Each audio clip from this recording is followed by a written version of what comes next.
I'm just gonna say it. I miss the old Thor. I miss when they were talking Shakespearean in this bitch. They took so much away from the character that now it's almost distracting. I'm reviewing every MCU movie in chronological order until Doomsday's release, and this week I'm doing Thor. The first one, the good one. Going back and watching this movie, it really brought me back to thinking how each MCU movie origin is so different, right? This wasn't like Iron Man, and this wasn't like Hulk, and this wasn't like, Captain America. It really was super out there in a different realm altogether. It didn't take place on Earth. And you're getting to know these characters, and it had its own tone too. To where it brought me back to a time before the MCU was, trying to crack jokes every other line. It took itself a little bit more serious, especially with this character. I really enjoyed the direction that they took it and the lesson that you take from it. You're introduced to the Asgardians, Asgard itself, the place, Loki, Thor, and these are iconic characters, especially Loki too. I mean, if you're looking at Loki just as a whole, he becomes an MCU favorite. Overall, you are really in this world, and this did take place on Earth in a sense, but you got to see something outside of the norm, really. Now, where I gotta give this movie credit is the actors that they got for this movie. You got Chris Hemsworth.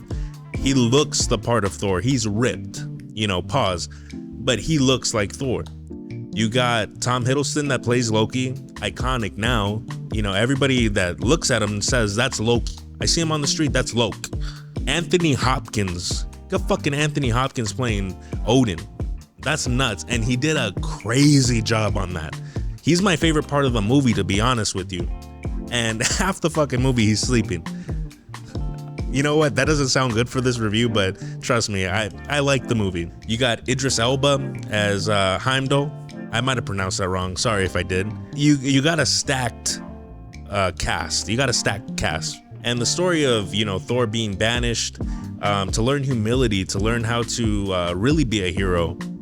I thought that was awesome. I thought that was such a good takeaway from this, because he kind of made me think of Captain America in a sense. The doctor telling him that a man that knows power doesn't know what it's like to be weak, and he can abuse that power. And that's kind of how I view Thor. Thor has just been this guy that has always had strength, has always had, kind of the mental and safety, honestly, of like, I can't lose. Any battle I go into, I'm going to win. And he abuses that. And he has to be taught a lesson. Father, we'll finish them together! Shut the fuck up! I think that Loki was great in this. The performance of Tom Hiddleston, he really delivers when it comes to emotional beats. I think he did great, and you really feel his emotions when he is giving his lines. It's like, damn, when he finds out that he's actually a descendant or a son of a frost giant, he's fucked up. It tears him up. He's losing it, and he's so hurt. And you can feel that through his performance. So I think he did great in that sense. And overall, the tone, I love the tone of this movie.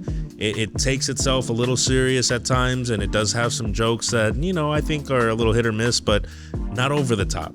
I think the jokes are funny regardless. Maybe it just wasn't for me, but they didn't try too hard is what I'm getting at. Now, let me just get into what didn't work real quick. And I know this is gonna sound kind of contradicting for me saying that I liked the movie, but I think that overall the arc of him being on Earth wasn't the best per se. I think when Thor is, coming back into his, Asgardian self, becoming actual Thor, God of Thunder, it was a little too quick for me. He beats the Destroyer fairly, quickly, and I didn't necessarily like that. I felt like it was one and done. He throws the fucking hammer and the thing's done, and then he has to go back to Asgard and fight Loki. It just felt like that fight was just a little too quick. I did want to see a little bit more of Anthony Hopkins. I'm not gonna lie. I think his performance is Odin in the beginning, especially when he banishes Thor for the first time, and he gives Loki that like, hey! That was low key like, see what I did there? That was high key like some animalistic shit, and I think it just fit well for you know, where these characters are and what they're portrayed to be. And they're old as hell too. It's kind of like one of those primal, like, shut the hell up, I'm talking to your brother. You know, he's so pissed off. I would have liked to see more of Anthony Hopkins. But overall, I think that just that aspect of that fight ending a little too soon was just a little bit much. That's one thing I didn't appreciate about Thor. And I do think that they could have explained a little bit more with Jane Foster and Thor, kind of just the balance of science and magic. I thought that was pretty interesting. I would have liked to see more of that, but I get it. You know, it's a movie. You're not going to fit everything and be able to explain everything, but I would have liked to see more of that. But there I am, just nitpicking. Is Thor appropriate for kids? I'm going to go ahead and say yeah. You can definitely watch this with your kids. You can be rest assured that nothing really pops up. I mean, there's maybe a little bit of language in there, but I didn't really see anything sexual. I can't recall anything. It was just maybe some violence. I mean, the frost giants did look pretty sick. They were a little intimidating to look at, but I mean, honestly, if your kid's like 8 to 10 years old, then come on, you shouldn't be scared of that shit. And then also, what can you take away from Thor? You know, honestly, the reason why I like this movie is that it is showing that there's consequences to your arrogance, you know, and sometimes you need to be humbled. I now take from you your power. Odin had said in the beginning is a wise king doesn't seek out war, but he's always prepared for one. That's a good one-liner, man. That's a good thing to take away from this movie, just overall. And just as a person too, look, not looking for trouble, but we're ready for trouble. That shit was low-key kind of gangster. Overall, where am I gonna rank Thor in the MCU?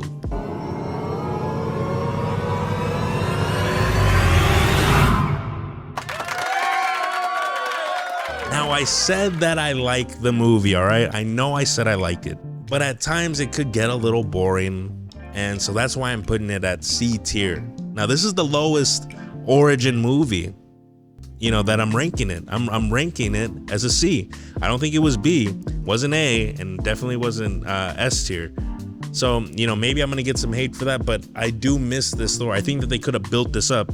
I think Thor 2 could have been a lot better, but hey, that's the next one coming up. But yeah, you know, that's just my take on it, guys. Let me know how you rank Thor. Do you guys think that it was, you know, better than C tier? Do you think it should have been a little bit better? What would you have changed about it? But yeah, what do you guys think about the Destroyer take? Do you think I'm, you know, fucking tripping, or do you think that it's valid? Anyway, guys, if you want to watch more Marvel Monday content like this, subscribe to the channel, and why don't you just check out the page? I got plenty of these Marvel Mondays that I'm going to be reviewing and posting every week, so, you know, check it out. See you guys then.